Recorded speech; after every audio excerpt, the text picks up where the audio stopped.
So I guess I start by introducing our speaker, our plenary speaker of today, which is Gregory Beroza, who is dialing in very early from Stanford in California. So thanks for waking up for us, Greg. And yeah, Greg has so many awards, and also he's doing a lot for the community that I don't have time to read it all out. But as a short synopsis of his career, he did his bachelor's at University of California in Santa Cruz in geophysics, and went on for a PhD to MIT, and has been at Stanford, and recently also visiting Munich, which we were all very happy, not Munich, Germany, which we were very happy about. And Craig is currently also the co-director of the Southern California Earthquake Center, and yeah, is heavily engaged in pushing the geophysics community towards using modern data processing techniques and computing techniques, and in really tight connection to data and observations. And with this, Greg, I'll let you introduce your topic. Okay, thank you very much, Elise. And going to slideshow mode here. So hopefully you all see that. Yes. Thanks for the opportunity to talk about the topic I'm going to try to cover today. That's machine learning and seismology.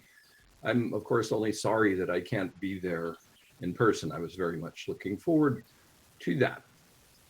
So this figure from Bergen et al. Expresses the idea that we're all trained as domain experts. For those of us who are seismologists, we're trained in seismology, and that means we come to problems that we're interested in with expectations of what we're going to find and how we're going to find it. So that's shown here as the lens of the domain expert. So we have certain approaches that we use that can lead to bias, and it can be limiting. There are many examples in the history of science, famous examples, that demonstrate it's difficult to see something that you're not prepared to find. And so I think among the most compelling reasons for using machine learning in seismology and other sciences is it can allow us to see beyond these expectations, to come at problems with a sort of agnostic viewpoint that sees things through a broader and perhaps clearer lens, to find relationships within data that maybe we wouldn't have otherwise even thought to look for. So Bergen et al. Went on to classify different modes for AI, so that it was generalized to not just machine learning, but AI in the geosciences, solid earth geosciences, and they are from bottom to top the discovery mode, which is finding new relationships in large data sets. And the middle two modes are sort of lumped together. One is the forward problem of simulation, the other is the inverse problem of estimation. And machine learning can be used to link the two by formulating adjoint problems through automatic differentiation using the same gradients that are used to train neural network models.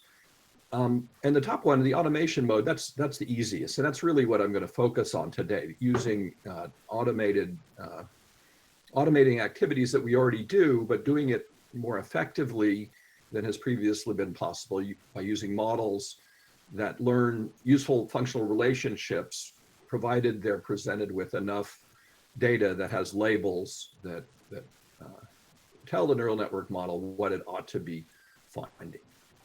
So the discovery mode is, what a type example of that is the Ruy-Leduc study from a few years ago, where they used a random forest approach, shown in the upper right, to predict the time to failure in repeated laboratory experiments. So this is an earthquake analog. It's a very clean system, a single fault with glass beads and so forth. But they found, interestingly, that features far from the time of failure, tremor-like signals, were actually useful in predicting the time of failure. So that's an interesting result.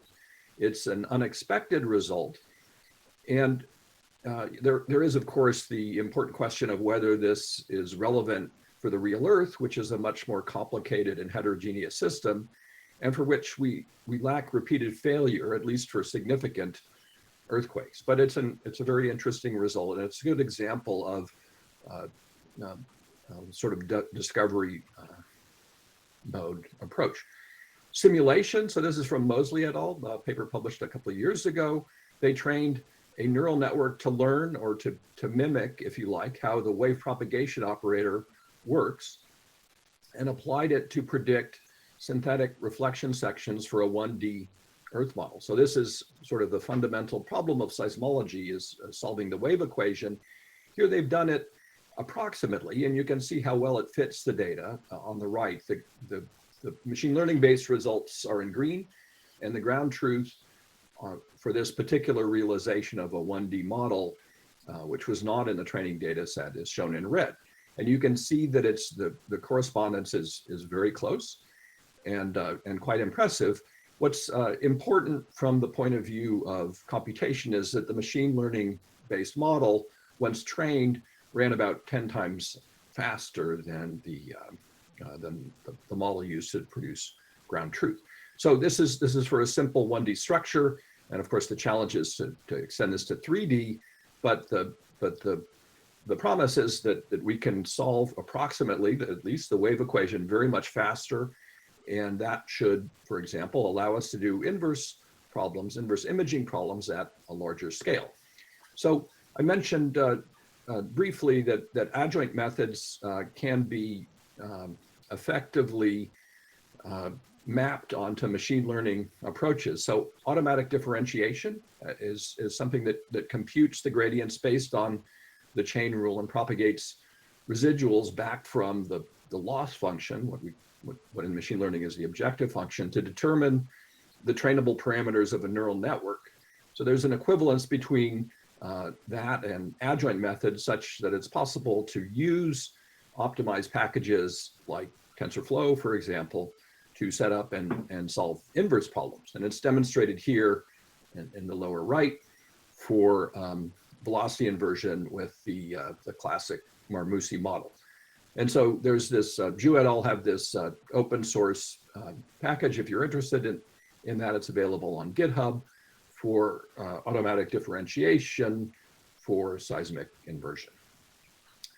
So those are examples of what I'm actually not going to focus on. I'm going to focus on the sort of what's called here automatic data processing. And so this is a graph of the number of papers in seismology that have used AI, mostly neural networks, but not entirely. And you can see that it stretches all the way back to when I was a graduate student in the late 1980s. And after close to 30 years of low but steady activity, there's been a very rapid growth in the last 4 or 5 years. And nearly all of that, until the last couple of years, has been focused on automation, which is shown with the dark green. It's the bottom part of each histogram. Okay, so what I'm going to talk about is developing better earthquake catalogs. And so this plot shows the seismicity from the Amatrice, Italy main shock, shown with a yellow star.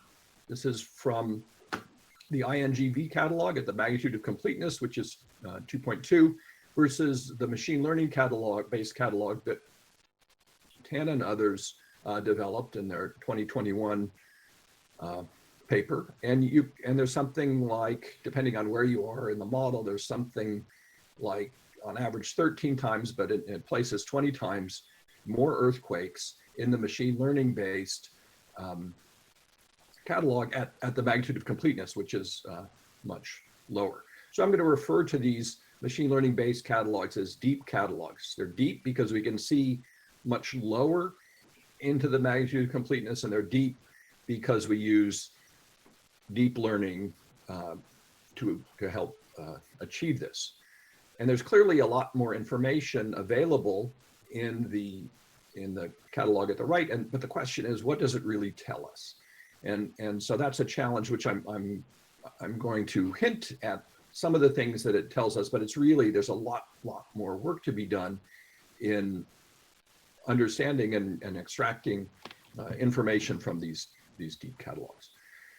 So The past decade plus has seen a series of damaging earthquakes on in the Apennines, a complex normal fault system. These earthquakes have killed hundreds of people and left tens of thousands homeless. The sequence was particularly intense during 2016, 2017 with the Amatrice, Norcia, Viso earthquakes. We'd like to better understand what's coming during such complex and extended earthquake sequences.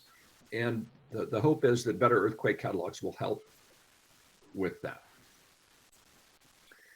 So wanted to speak a little bit to the challenges in earthquake analysis. What is it that makes it hard? It seems easy. So here's a seismogram. Each one of these horizontal lines represents 10 minutes of record. And you can see there's an earthquake here. It's very easy to see its onset. There's a sudden and impulsive arrival. But the Gutenberg-Richter relationship tells us for each magnitude unit decrease, there are 10 times more earthquakes. And sure enough, they're small earthquakes here. They're harder to see, but and they're harder. Everything is harder. They're harder to detect. They're harder to locate because the signals are weaker. But that's where we can use machine learning to get better, basically better answers, more information out of the raw waveform data, and use that to build better catalogs. So finding small isolated events is a challenge. Another challenge shown for low frequency earthquakes, this is recorded in Shikoku, Japan. There are weak emergent arrivals in this instance within tremor, which is a days long extended shaking of the earth that has impulsive components of it known as low frequency earthquakes. Those were the key to understanding tremor. And yet they're very hard to pick out in isolation using standard methods. And a third challenge is when we have events that are closely spaced in time. So during seismic crises, such as aftershock sequences, the lead up to volcanic eruptions, earthquake swarms, the information from events and say arrival times they overlap. So the move out of the events are effectively entangled or tied up with one another. And so it's difficult to identify and isolate what parts of the waveforms come from which earthquakes.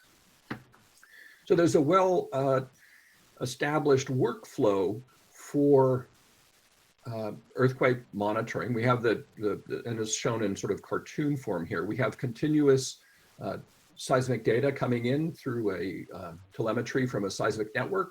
We go through a series of stages that include pre-processing, for example, filtering, weeding out bad channels. We detect events and pick seismic phases. We associate those phases, which means we connect them with the events, the set of events that cause them. And then we figure out where the earthquake is. We calculate the magnitude, maybe the focal mechanism, or for ambitious, the stress drop. And we get a catalog of discrete seismic events, again, shown schematically here for that characterizes earthquake activity. So for each of these steps, we and other people have developed machine learning based approaches to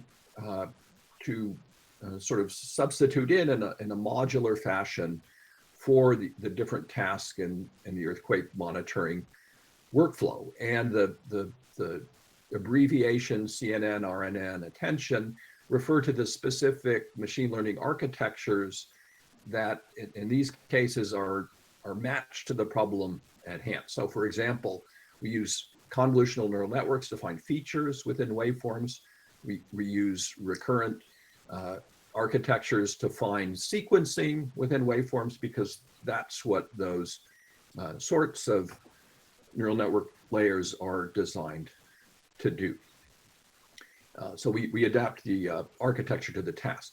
So what's shown here is for the first of these tasks for pre-processing, we have this problem, of course, that our signals are embedded within noise, and that signal to noise ratio for small events, of course, is low. And so we'd like to be able to separate the signal that we're interested in from the noise that typically we're not interested in. And so we just have a simple model that what we record is a superposition of those two. We express it in time frequency space. So we take a seismogram here, Fourier transform of it. This is the complex spectrum. So we retain all of it, not just the amplitude spectrum.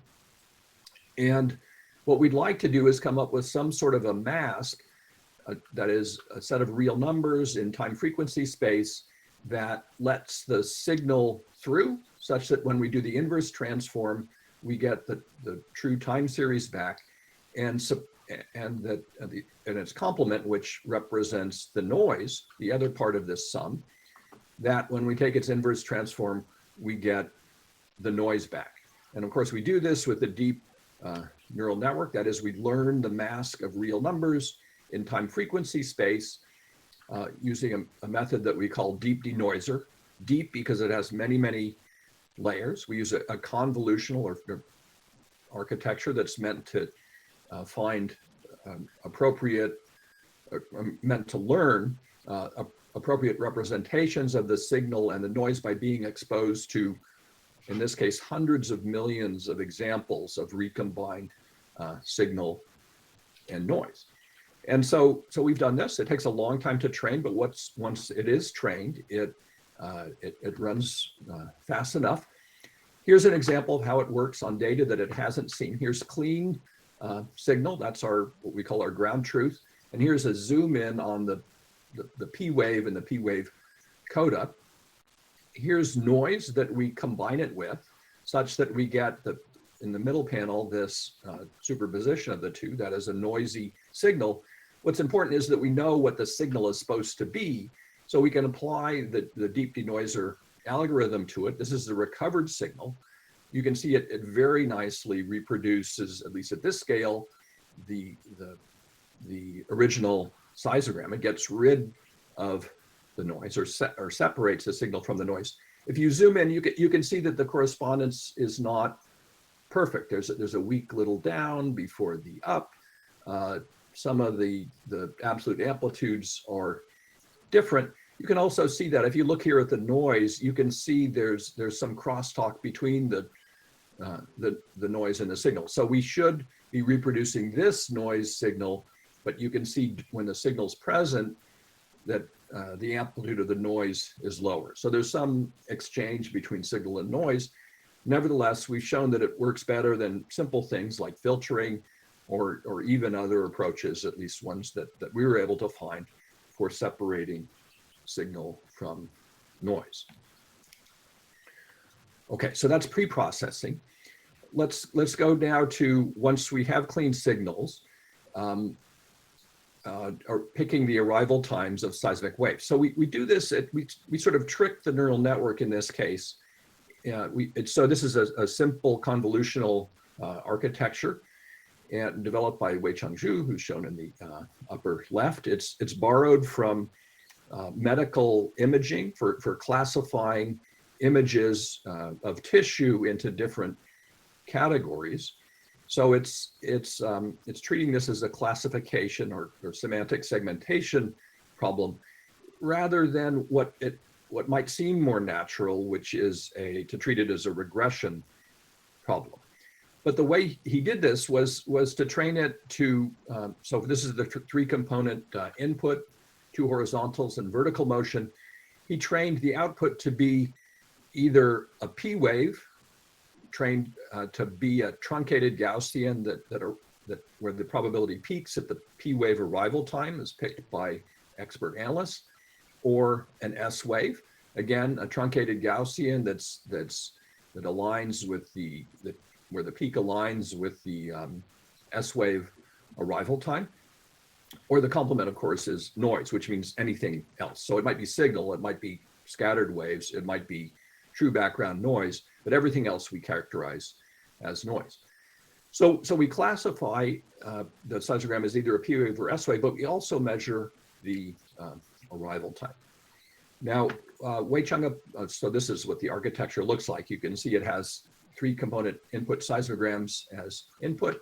It has output probabilities of P wave, S wave, or noise. And it goes through this, this sort of classical encoder-decoder structure, what's called a UNet, to come up with an effective and sparse basis in the bottleneck here that allows you to do this prediction confidently. You can do it provided you have enough data. So we used something like 20 years of seismograms for the Northern California seismic network, where we had P wave picks and S wave picks, plus the corresponding waveforms. And this shows how well it works on data it hasn't seen. So the top two panels show a seismogram that's nice and clean, where the S wave arrival is obvious. And you can see that it reproduces peaks at the right time, separately classifies P waves and S waves. Here's an example where the data is clipped. It's seen lots of examples of clipped data in its training data set.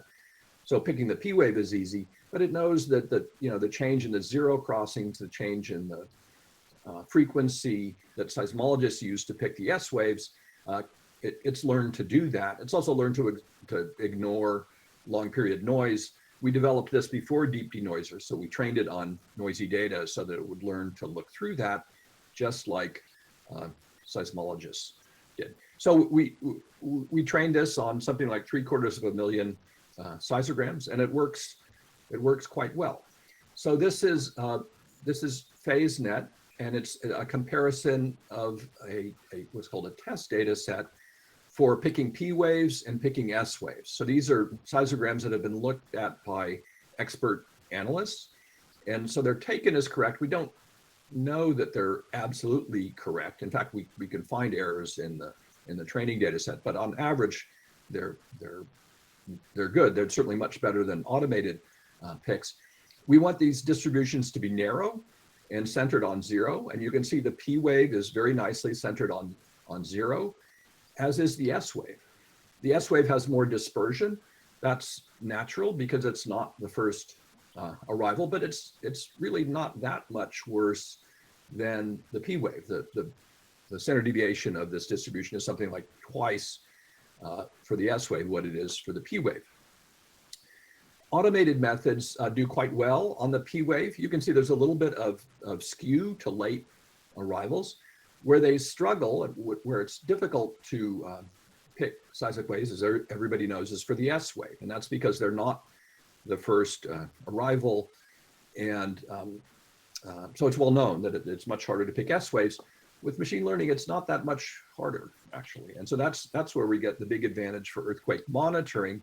S waves for a shear dislocation are on average 5 times bigger than P waves. And so when we're trying to find small earthquakes, what we find first are the S waves because they're so much bigger than the P waves, at least for local earthquakes. So let's take a look at the same Apennines earthquake sequence. So Yanzhou Tan, who's now at Chinese University of Hong Kong, applied PhaseNet to 1 year worth of data. He was able to make about 60 million picks, more S waves actually than P waves, for the reason I mentioned previously. That's a new thing for seismology, and it should lead to much better structural models, tomographic models, than we have currently for S waves in particular, which are more, for obvious reasons, more challenging. So this is resolved into about 900,000 earthquakes during this 1 year time period. That's one every 35 seconds.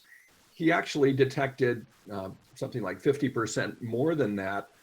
But so these are just the ones he was able to relocate precisely. So there are many more earthquakes. Once I'm not sure what his plans are, but once, if he were to use cross correlation based arrival times, we could probably get much closer and perhaps even exceed that 1.4 million number. And I wanted to emphasize that the machine learning model, PhaseNet in this case, was not retrained for Italy. We used the set of weights developed for Northern California without retraining, and yet it worked just fine to this data, which of course is out of what in the machine learning literature they call out of distribution data. So that's something you want in a model. You want it to generalize in that way well, which PhaseNet does. Okay, so we've looked at deep denoiser very briefly in PhaseNet. I'm now going to turn to the problem of association, and that's connecting the waves with the earthquakes that cause them. So here we have a very small seismic network with 6 stations. It has 2 earthquakes, one here, one here. They're conveniently color-coded, so the association of the waves with the earthquakes that cause them is solved for us, but in real life, it's not. We have to solve that. So there are some things that we just have to deal with that are intrinsic to the problem, and there's some things that we can address, both of which make this challenging. So we don't know the number of earthquakes a priori. As I mentioned before, the earth at important times, like during aftershock sequences or volcanic crises, earthquakes are close together in time, and so that dense information gets more challenging to interpret. Small earthquakes are only sparsely recorded. The recording network is not regular, and it changes with time. The background noise changes also with time. We don't know the wave type, but with something like PhaseNet, we actually do know the wave type, so we don't have to solve for that. That makes things easier. We have both true and false picks. Turns out association is pretty robust with respect to false picks, but that's something we have to be concerned with, and it's something we have some control over. And more subtle is the fact that when we do sequential application of tasks in the earthquake monitoring workflow, we lose information at each step when we threshold. So we're exploring 2 approaches for association. One is a Gaussian mixture model associator that's pretty well developed. We have a paper in review on that. So that associates in a probabilistic framework using what's called a soft clustering method, a Gaussian mixture model, and it solves for the number of events that explains the picks we have which it represents as a distribution. And I'll elaborate on that a little bit in just a second. The other one, which I think ultimately may prove more general and more capable, is a machine learning based method that uses what are called graph neural networks. And these are networks that are designed neural networks designed to work with irregular data, such as come from seismic networks. It uses machine learning or deep learning, machine learning with many layers. It's a supervised method, so we give it lots of examples to train on. This is in contrast to the Gaussian mixture model, which is unsupervised. And we can use, in both cases, we can use not just the arrival time, but also the wave type and the amplitude. And I've committed to giving a talk on this graph neural network associator at the SSA meeting. So Friday in late April, a little over a month from now. I'm going to talk a little bit about it here, show you some, try and get across at least the idea behind it. Okay, so the first of these, the Gaussian mixture model, what we're calling gamma for Gaussian mixture model for association, represents the assemblage of picks with a multivariate Gaussian distribution.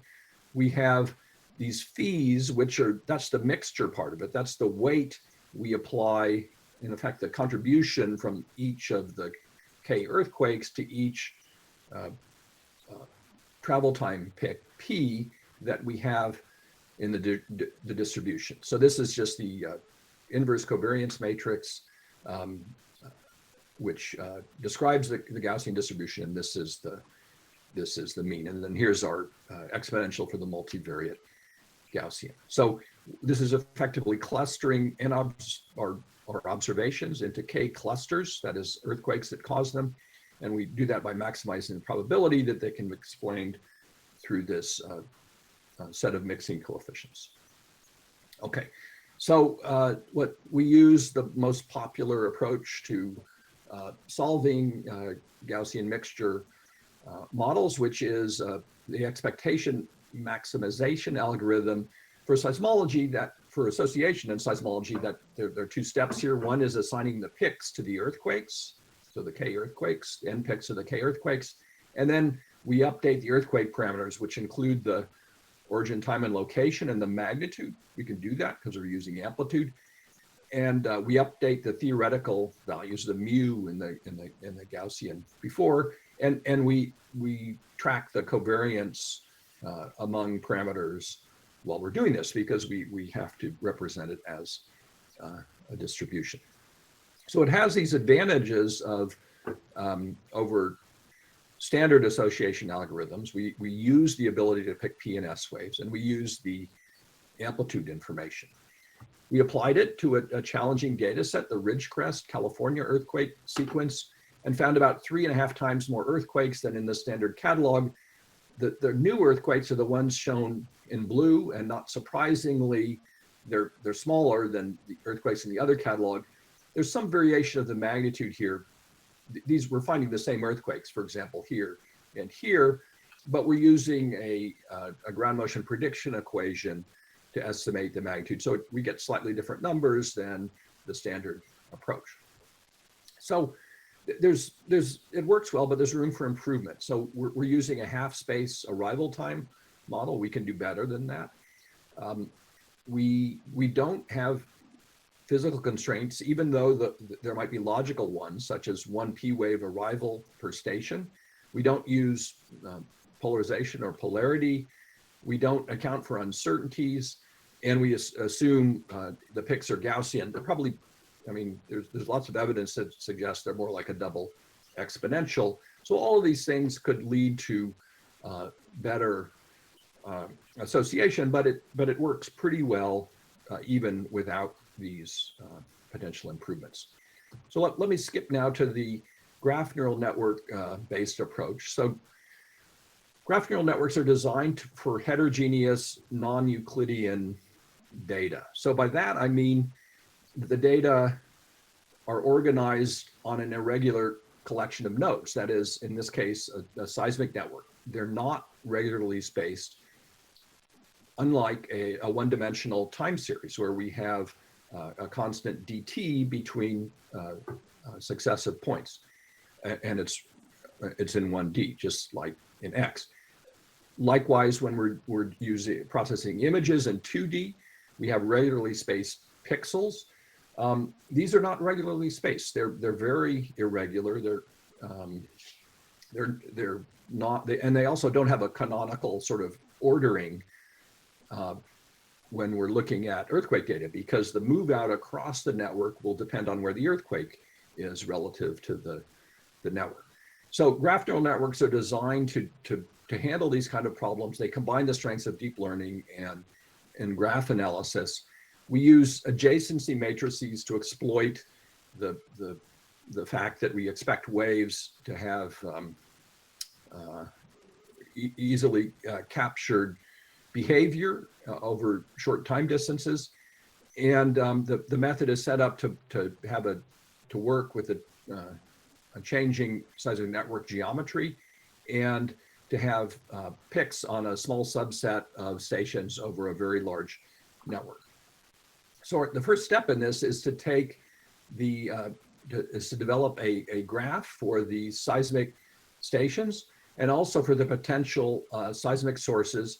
And we take the Cartesian product of that graph, so the combination of all of these pairs, and we apply graph convolution to that, what's called that Cartesian product, rather than first stacking the data, stacking and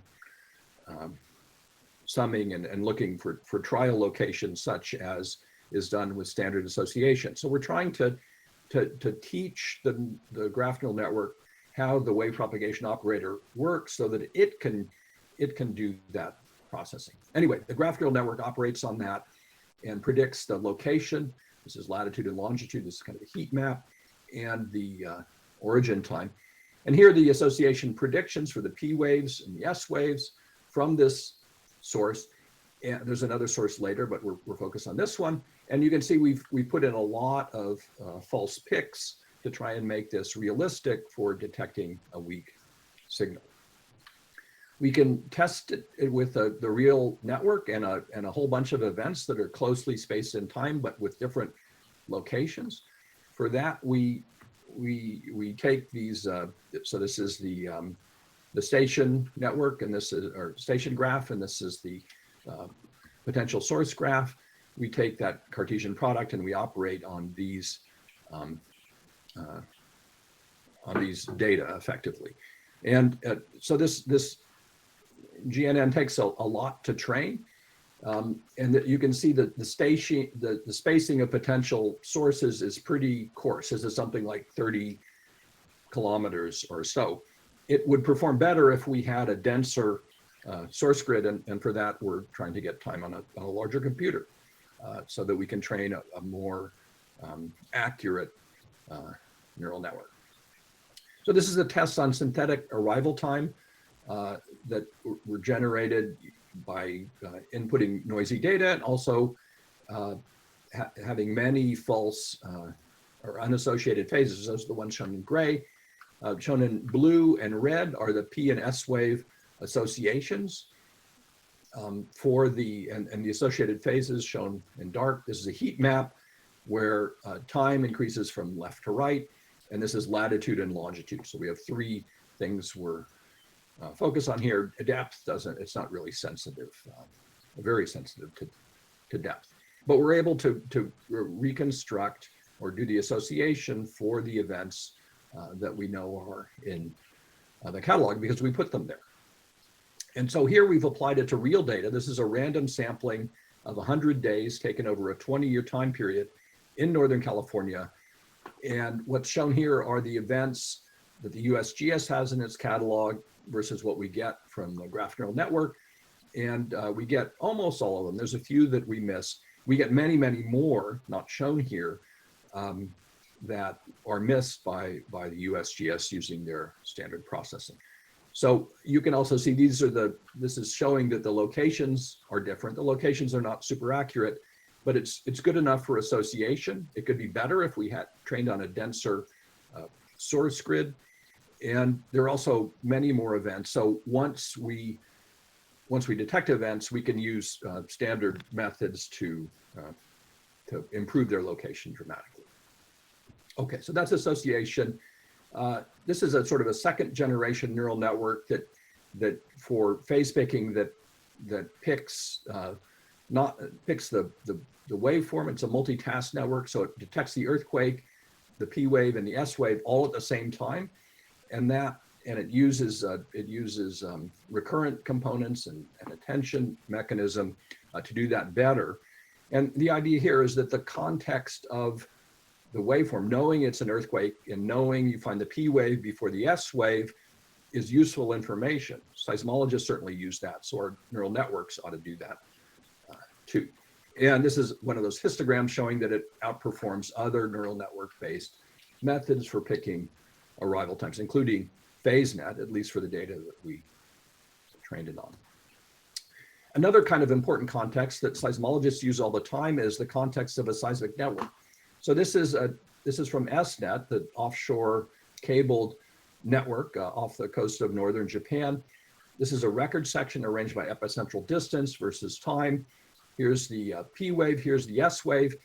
If you try to pick the S wave, for example, on a single station, in almost all cases, it looks like it would be impossible.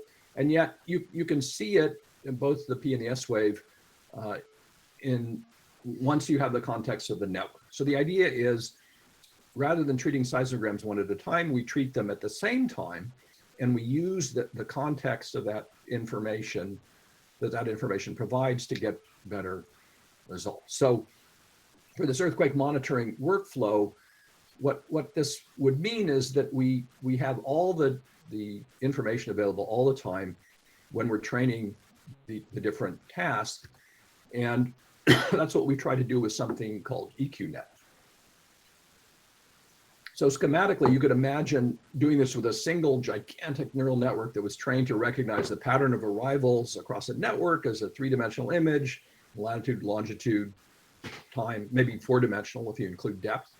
That would be great. It would be very challenging to train. It would be very data hungry, and it would and it's sort of beyond our capability. So for our initial effort in this direction, we've taken a different strategy, and that is to train on array data. This is for a small array of 15 stations, the example I'll show, to extract features not of a single waveform, but of waveforms recorded across a network. So that's the encoding.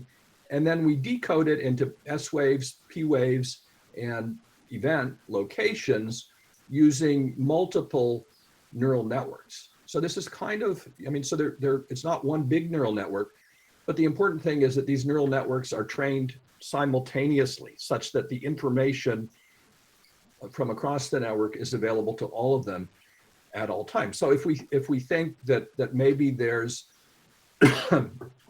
there should be, say, a P wave at this station here based on nearby stations, we can that information is available to the neural networks, even though it might be below the threshold of what would have been picked if we considered the seismograms in isolation. So the idea is we avoid that information loss that makes it harder to be sure of our answers. So this is what it looks like. Here's our stations, this is real data. Here are P and S picks. Here's our localization of the origin time, plus or minus a few seconds. And here's our localization of the epicentral position, so within 10 kilometers or so. And here's the set of features that are used for the P wave and the S wave to make those locations. And so this is what this is what it looks like for the Ridgecrest sequence. We get many more than are in the standard catalog. There's a little bit of the bias in the location. It looks like a rotation here that has to do with where the stations are and the fact that we're, again, using a half-space velocity model for the initial association and location. So while it's not yet practical to apply this approach at full scale for a network with hundreds or maybe even thousands of seismic sensors, I think something like this approach, where we consider all the available information across the network in parallel, will ultimately outperform the sort of serial or modular approach to earthquake monitoring. So real quickly, I'd like to go through some alternative workflows we developed. One is a modular, where we're plugging in PhaseNet into the earthworm earthquake processing approach. And the other is QuakeFlow, where we're using a containerized cloud-based approach that can either be used for massive data sets in the archives or for working in real time. So PhaseWorm, as we're calling the combination of PhaseNet and Earthworm, was developed by Lise Retelieu and Jean-Marie Sorel for the seismic crisis in the southern Indian Ocean at Mayotte, where there's a very large, very deep volcanic eruption. There's a lot of seismicity associated with that, much closer to the island than the volcano itself. They wanted to get better real-time monitoring, so they applied PhaseNet to the data that they had, again, without retraining, and it worked quite well. And so they ran it in sort of a test mode, and it did an outstanding job, actually outperformed analysts, and certainly and dramatically outperformed their previous real-time algorithm in finding these high-frequency volcanotectonic events. So the new method is PhaseWorm. It's typically the most detected. The previous automated method had something like 10 times fewer earthquakes.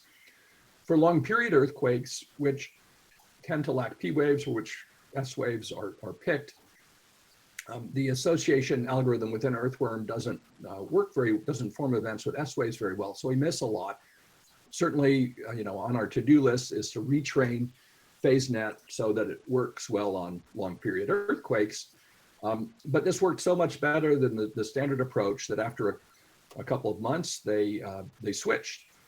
They switched in Mayotte, they switched in Martinique in the Lesser Antilles, and probably by now they are using it in East Africa as well. So these machine learning based approaches are starting to be used in the real world. Now the other workflow is what we call QuakeFlow. So this is meant to run in the cloud. It's meant to run in real time, so we provided a streaming capability. We have PhaseNet and Gamma, which I talked about earlier, and we can do real-time earthquake monitoring. Here on the end, in order to get precise locations, we've tacked on HypoDD. These two approaches are embarrassingly parallel, so we can, the more data we have, the more nodes we can apply to it. HypoDD is a joint relocation technique, so it's not, we can't do it in parallel, but we can, we want to do it at the end because we want to get precise low locations. And I wanted to mention that these are containerized, so you can swap in, say, another associator, so maybe Genie when it's ready. And they're also deployed in Kubernetes, so it scales nicely and should be cloud platform independent. So just show a few examples of applying QuakeFlow here for the Puerto Rico earthquake sequence. We had 70 stations for 3 years using 22 nodes. This ran basically overnight, including the data downloading. We found almost 150,000 earthquakes. Here's the distribution of their sizes relative to what's in the catalog. That's about 7 times more earthquakes as in the previous catalog. They illuminate the same structures, the Guayanilla Rift, the Punta Montalva Fault, as the sequences studied by other methods. And I should note that these are double difference relocations, but they're based on PhaseNet arrival time picks. So we can sharpen this image up a lot, I think, if we do cross-correlation based measurements. Here is for Hawaii, again, over a factor of 10 more earthquakes. This is 7 months of data. Deep earthquakes under the Kilauea caldera, shallow earthquakes along the rift. This set of deep earthquakes I don't think has been seen before. We see deep earthquakes under Mauna Loa, or Mauna Kea, even deeper earthquakes, although it's a little bit difficult to be sure because they're offshore and the depth is harder to constrain. And again, these are located with PhaseNet arrival time measurements. Again, not retrained for Hawaii, but trained on the Northern California data. So it should be straightforward to apply this to the entire eruptive sequence from the recent eruption, and that's among the many things on our to-do list. So the last set of examples I'd like to show are from Oklahoma. So we have a 10-year earthquake catalog that uses PhaseNet. The catalog is very heterogeneous in space and in time, and the seismicity is very non-stationary. It follows the injection, and these are obviously induced earthquakes.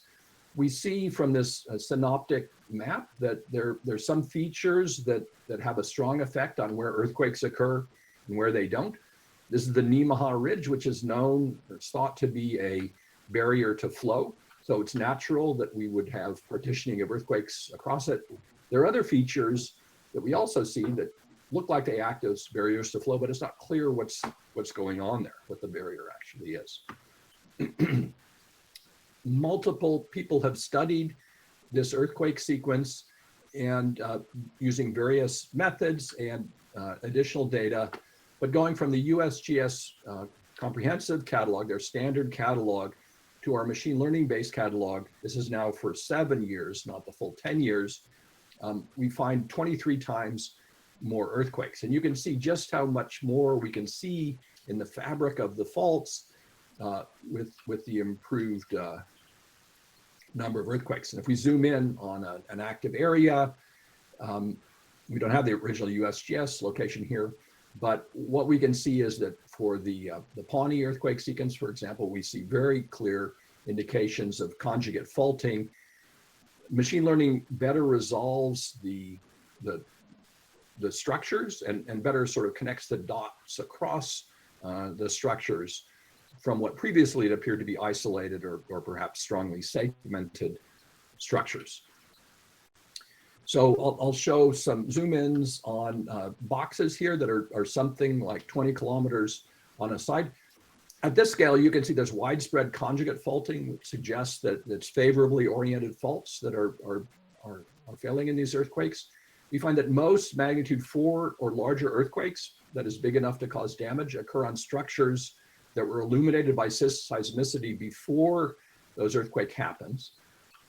So something like 95% of the magnitude 4 earthquakes in that sense could have been anticipated.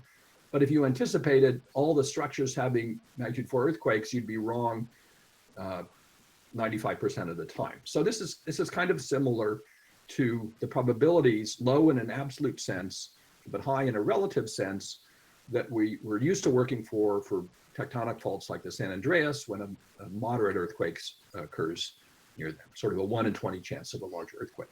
Here's an example, the Woodward sequence of the color shows the time of an evolving earthquake sequence of a large structure, something like 15 kilometers long. It had 89 magnitude 3 plus earthquakes and 0 magnitude 4 earthquakes. So here's an example of a large structure that did not have a large earthquake. Here's a large structure, a similar size, that had a series of magnitude 4 earthquakes and an earthquake as large as magnitude 5.1. You can see this really beautiful conjugate structure suggesting that it's optimally oriented faults that are failing. And there's a nice horsetail splay over in the southwest side of that sequence. Central Oklahoma, there's just a beautiful and preferred fault fabric that is being illuminated by seismicity. These faults were not previously mapped, and it is not fully, if you look at things like the diffusivity, you get very large numbers for bulk diffusivity, but for fracture controlled fluid flow, maybe these numbers make sense. And this would certainly suggest that there are connective pathways along which fluids are propagating. And here's the Pawnee sequence. This is the largest earthquake recorded instrumentally in Oklahoma.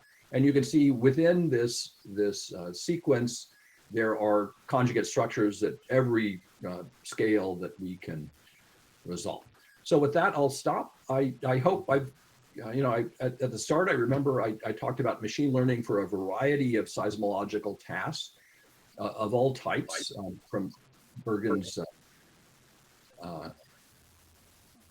classification, and I hope, and for the rest, I've focused on classification or automation, and I hope I've convinced you that it's now straightforward to build these deep catalogs, and that that machine learning based earthquake monitoring is in a sense ready to be used in real time. So with that, I'll stop and thank you again, and take any questions that you might have.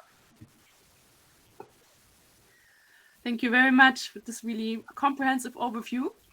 And we take questions in the chat, and we also can invite people to stage to ask questions in person. So Elise, you're going to take care of inviting people to stage, I hope. I hope so, yes. Yeah.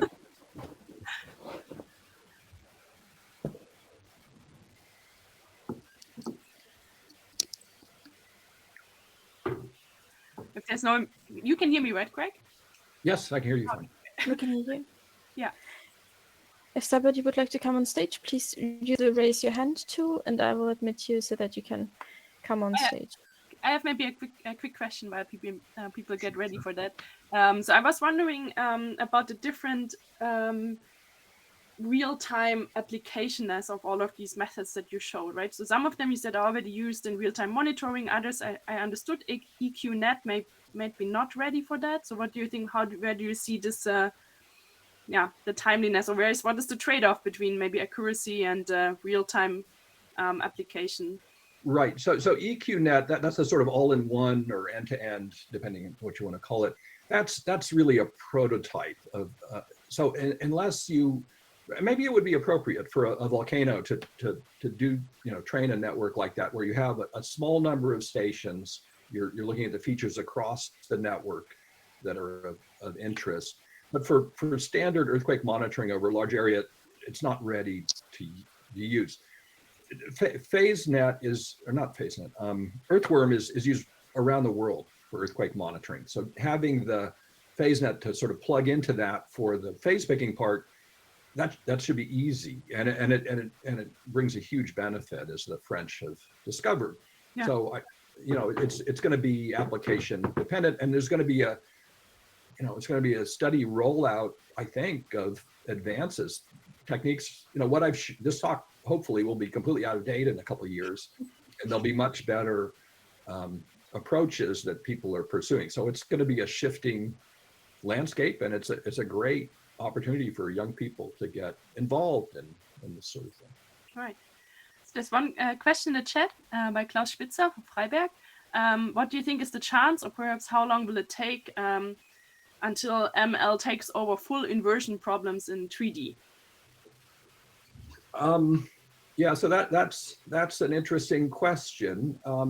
We've done some exploratory work on that in 2D.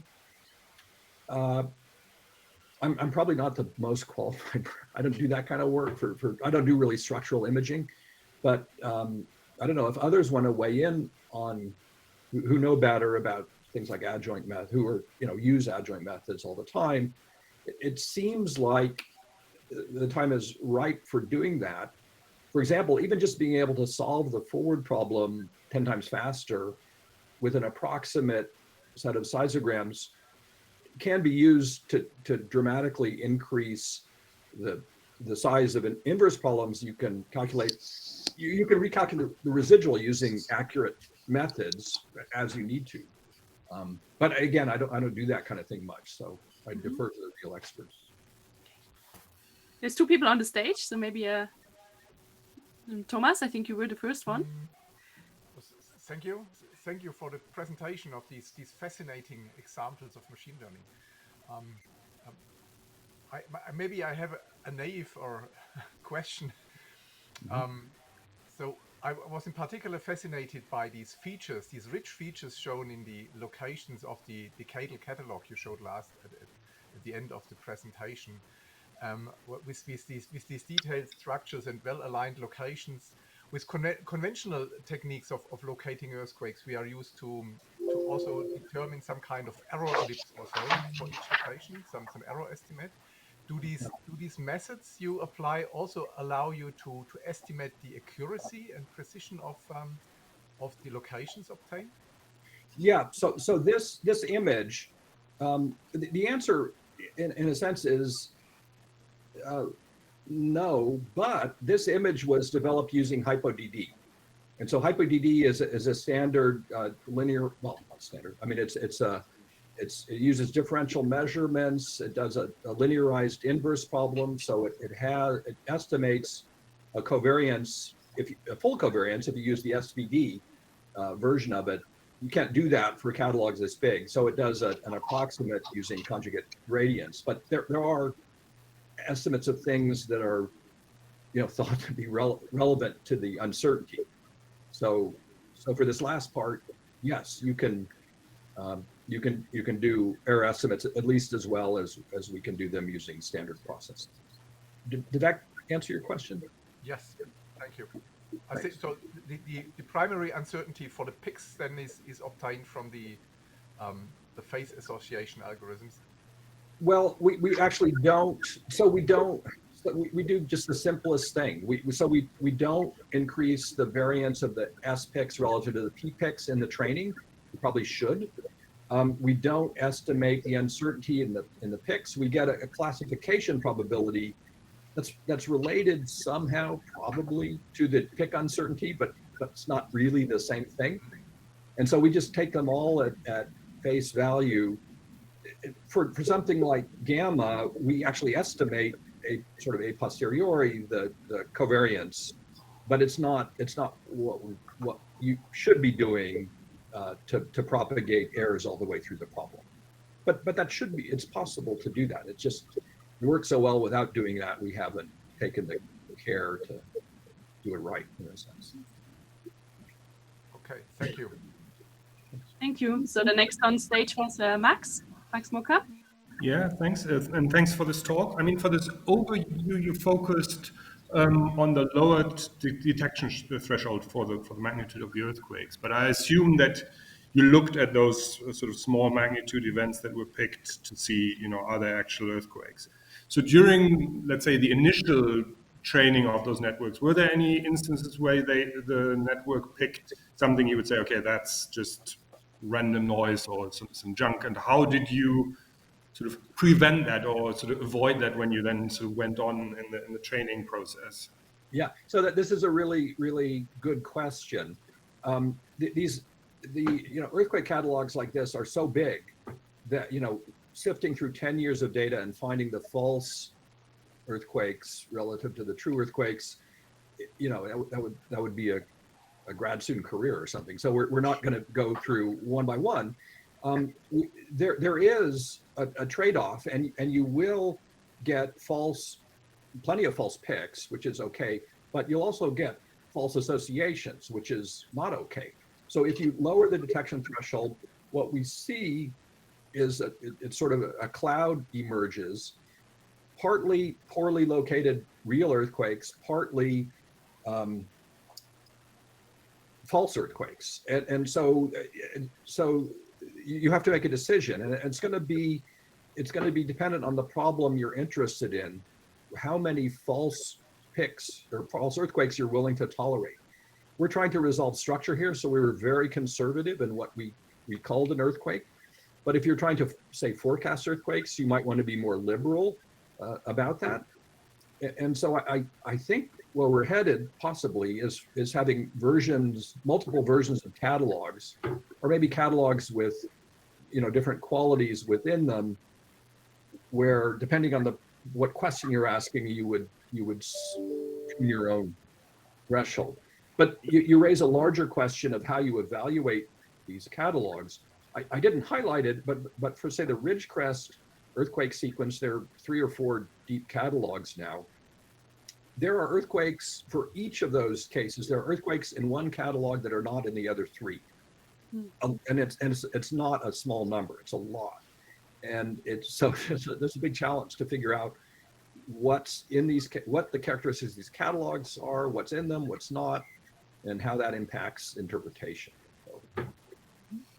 Well, I mean, as you said, there may be a grad student could make a career out of that, sort of comparing all those catalogs and finding all those differences. You could very easily do a really, I think, valuable and instructive PhD thesis on just that question. Okay, thank you very much. Thank you. Next question on stage will be asked by Gunnar Tietze. Yeah, hello. Great, promising talk. Thank you very much. And probably we will have to remap and redraw our geological maps with all these high definition fault mapping in spite of vegetation. But this was not my question. My question was very general concerning machine learning.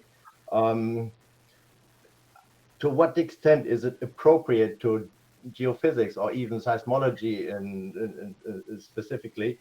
Or is it a general technique like I remember the 1970s when finite element became on stage, and you could apply it to salt domes, to plate tectonics, or to aircraft wings, whatever.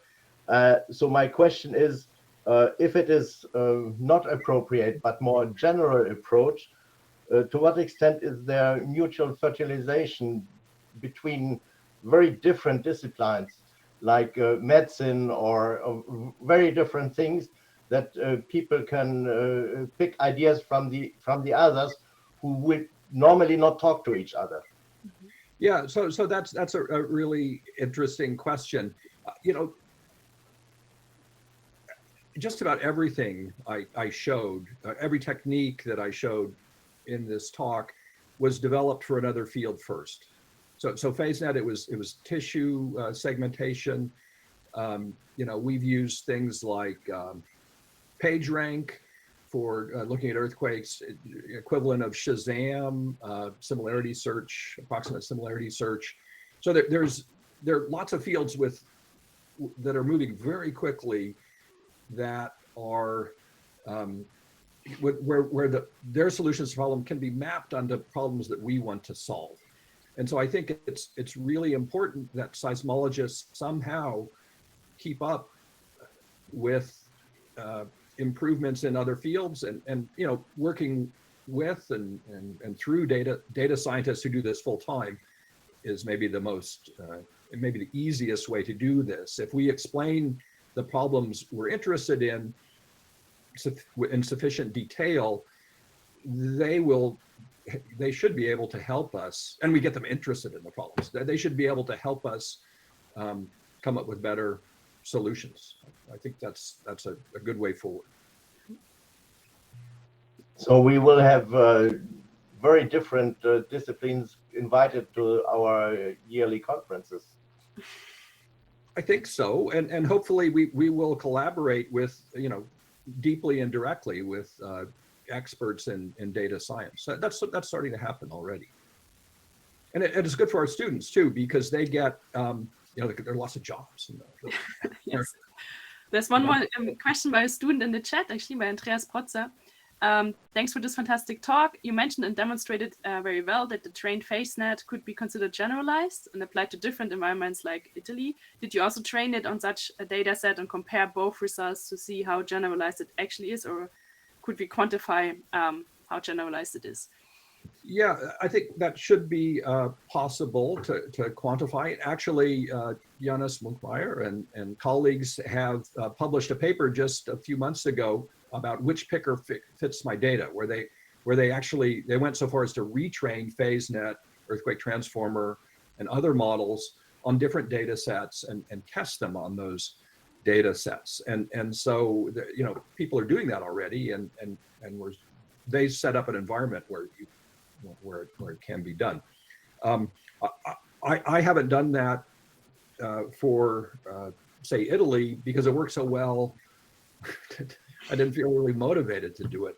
I should mention there's one instance we have where it didn't generalize well, and that was the SNet data. Mm-hmm. And so we actually, the Japanese actually retrained FaseNet to work specifically on that data, because for reasons I don't fully understand, it didn't work very well. Interesting. Yeah, good question. Well, okay, I have one more question that I'm really curious about, and that is, you're talking about these kind of methods really becoming operational, and I know that there's a hesitation, at least by decision makers or people that are, have responsibility for socioeconomic losses, for example, to invest in machine learning approaches because of the black box character and the non-deterministic nature. So at least that is something that I've come across. So I was wondering, is that the same in your experience, or how did you mitigate that? Well, so I didn't pay any attention to that, really. I mean, so most of what we're using it for are really simple, are sort of basic operations that are very down in the, they're picking seismic waves, and so no policymaker is going to care about a P wave or an S wave picker as long as it works well. It will provide information that they can use. Now, so I think the black box character of, say, FaseNet is not problematic. As you get higher on the sort of inference chain, like suppose someone's starting to predict earthquakes using a black box. Well, that suddenly right. People get very nervous, and I'm actually surprised that sort of thing hasn't been happening, because the bar to doing something like that, poorly at least, is not very high.